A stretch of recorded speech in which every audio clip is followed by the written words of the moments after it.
These kids or these people that participate in this search for prey. The knockout game, where young people try to punch someone randomly to see if they can knock them unconscious, has thankfully been relatively rare in New Jersey.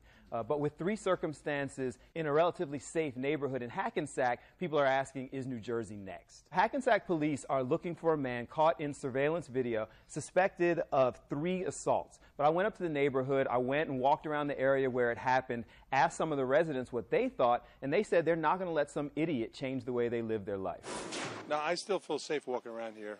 I think the police department does a great job. I think it's horrible and cowardly that someone would do something like that. You know, it's just crazy because this is a really great little neighborhood.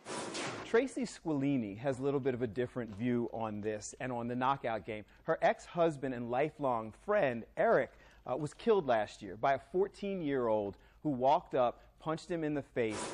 He landed in between a fence, so his head went lodged in between 2 iron posts, and it created asphyxia and it broke his neck.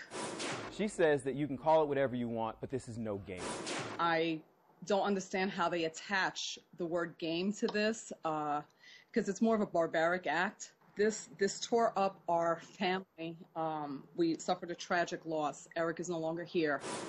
These kids that do these things under 18, which are often the worst offenders, they get off because they are never held accountable for their actions because everyone says, well, they're under 18 and it's their first offense, and that's the frustrating part. By calling it a game, it's a huge disservice to all of us because these teenagers think it's just fun and they don't realize the greater implications. Talk about the nomenclature here is a disservice to people that are out there saying it's not about the name. If you don't know better than to walk up to some stranger and knock them out, you ought to be in jail.